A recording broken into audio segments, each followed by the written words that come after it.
right? I mean, you can't be a professional in the 70s and early 60s especially. But that was before professional surfing existed, before the idea that you could actually do this for a living. And I'm lucky because many of us in the room, had the opportunity to turn that idea into a reality. At first, the women's events started out as a sidekick to the men's pro events with the IPS in the mid-70s, when Randy Rarick, Fred Hemmings, with the help of Patty, believed that women's surfing could be viable and helped to make those early pro women's events happen.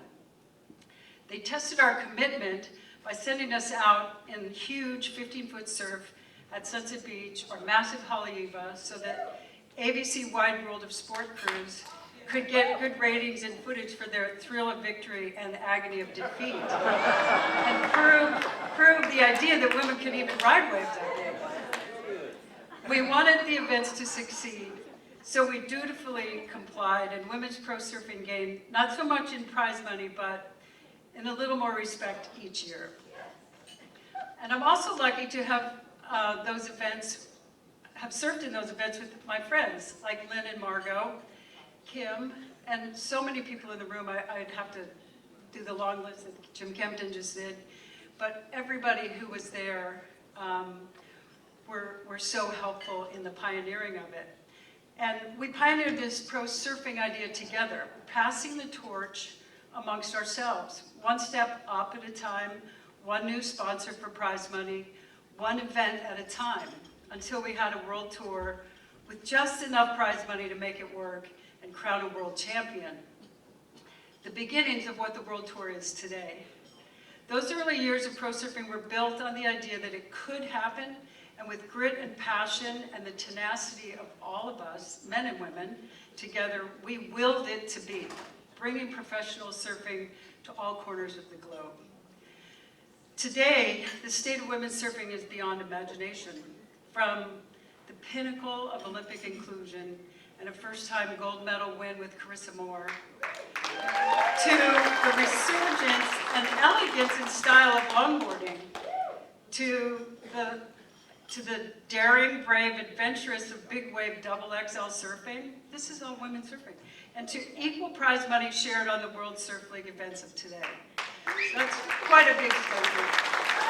So I also want to say women's surfing is incredible in the scope of talent. And believe me, the next generation in the pipeline is only going to crush all those levels again. I've been watching these kids, they're just amazing.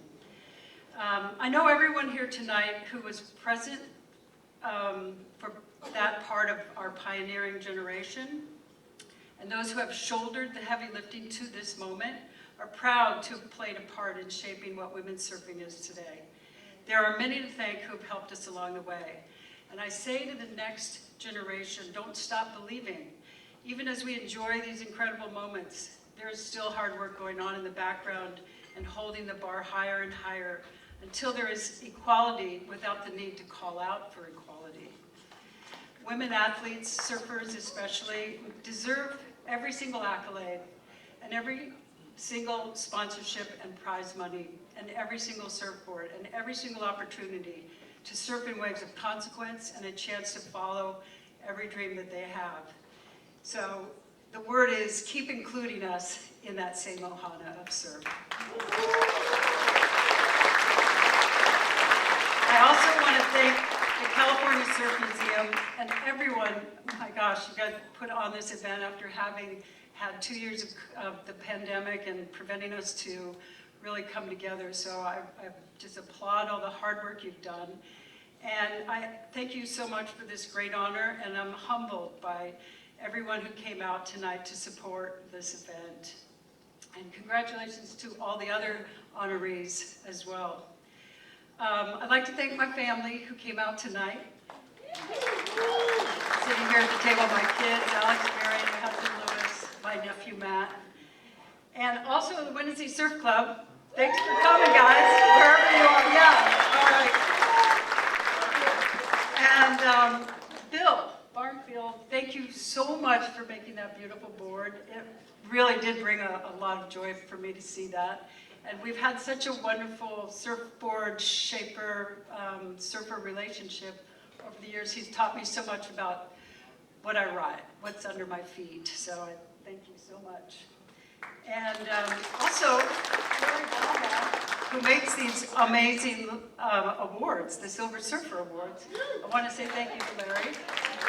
And not last but least, but thank you, Fernando, for that wonderful tribute that you did for me. I'm sorry you couldn't make it here. He had just had back surgery, but he is a dear, dear friend, and I'm so lucky to have him in my life. But thank you, everybody. I appreciate it.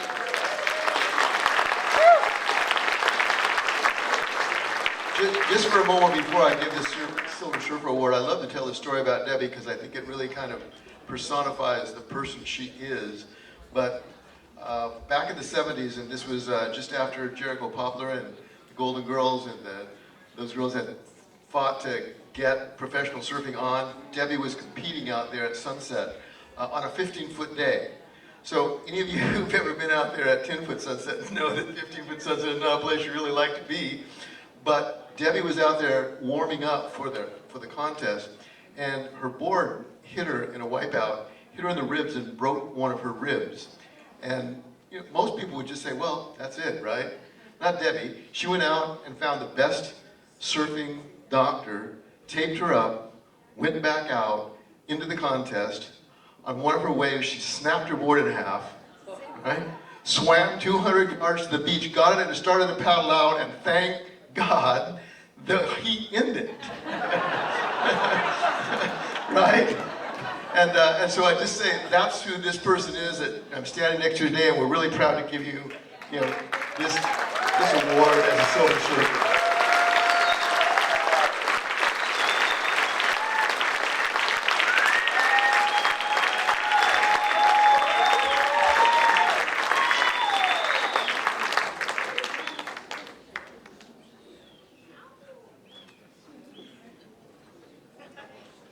Hi, everybody. I'm a little taller than him. So, yeah, I didn't write anything down because I got to spend the day with some really good old friends, and it's been an incredible day and an event. Thank all of you for coming out. When we first started working on this, we were worried we weren't going to sell any tickets, and that hasn't been the problem. Obviously, it's a full house. I thank California Surf Museum for doing this. We don't compete anymore, so we don't really get to see each other unless we come to these events. And it's really good to see all of you. The woman that I'm gonna introduce, the story I have is I paddled out at sunset one day, and I saw somebody come flying across this wave. Like, I was scared to death. It's like, I grew up surfing beach breaks in New Jersey, and I'm out here, I'm like, what am I doing out here? There's a mountain of water. I see this woman take off way outside of everybody else and ride the wave so beautifully with confidence and poise, and I'm like, I guess you can do that, So that was an inspiration to me to learn how to surf those kind of waves, and it wasn't easy. Yeah, I was there the day Debbie got hurt, and watching her go back out, that was amazing too.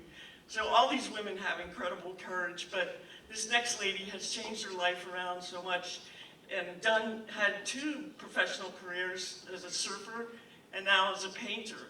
So it's my pleasure and honor to introduce to you Lynn Boyer.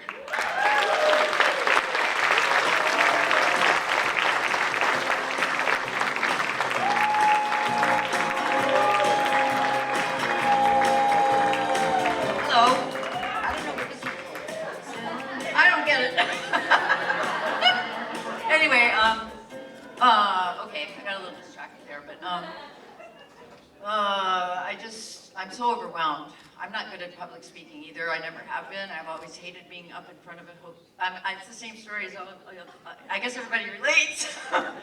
So I didn't even write a speech because when I write speeches, it makes me even more mixed up. So I'm just going to wing it like I always do. And I can't believe how much feeling I have tonight of the respect that I've been being shown from all of you that have shown up. I mean, this room is full. And it seems like the history of our era and generation of the pioneers of the professional sport is kind of getting lost. So I recently called up my best tour buddy, who is Sandy Ardilli, and had a little talk with her about it, and that's what started getting the ball rolling to get me this award. And she was a big part of getting me this award, and I really thank her for that. And the whole, just everything that has been said tonight, you know, I totally relate to all of it, and being in those early days of it, and seeing where the sport has come to today, they're living our dream. I mean, that was the dream that I had, to be like Martina Navratilova and Chris Everett. I thought I was going to be this millionaire when I was winning all these contests. I thought I was going to be a millionaire. I'm not kidding. I thought, oh my God. And I'm like, that never happened. But and it took like 40 more years for, I guess, it to finally happen. So when I see Carissa Moore, I have to, and all these young people, I have to admit, I get a little bit envious. But I also get very proud. And I remember seeing Carissa out at Kaiser's when she was a little grommet, and I was out surfing Kaiser's, and I did a 360th on her, and she goes, wow, are you Margot Oberg? And her dad was out there, and her dad goes, no, Carissa, that's Lynn Boyer.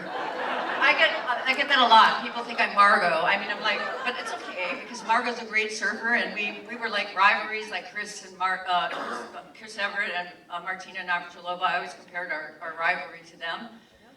But anyway, that's what, I don't know where I'm going with that, but I have to just say that the surfing in those big waves at Sunset Beach, like we've been talking about, was some of the best memories of my life, you know, surfing those huge waves at sunset, like 20-foot drops, 10 to 12 foot. I remember the Lancers World Cup was in perfect west swell, about 8 to 12 foot west swell, perfect, just like straight offshore winds, about 5 to 10 mile an hour, all day long. And it was nobody out except 6 of us women surfers out there. And I remember Margot and I we were pretty much practiced at the bigger waves, and we were kind of egging each other further and further in behind the West Peak. And that's what kept us, you know, I was able to, I was so competitive that I wasn't going to let her win. And I caught some of the best waves of my life on that day out there at Sunset Beach. I mean, that's one of the best waves I've ridden in the world. And so I'm really, really honored to be here tonight, and I really want to thank so many people. And, you know, I could start with my parents believing in me. You know, they took me out of our commercial art college because I was always interested in going, you know, to doing art as a career. So there wasn't any kind of a career in regular, you know, fine arts. So I went to commercial art college.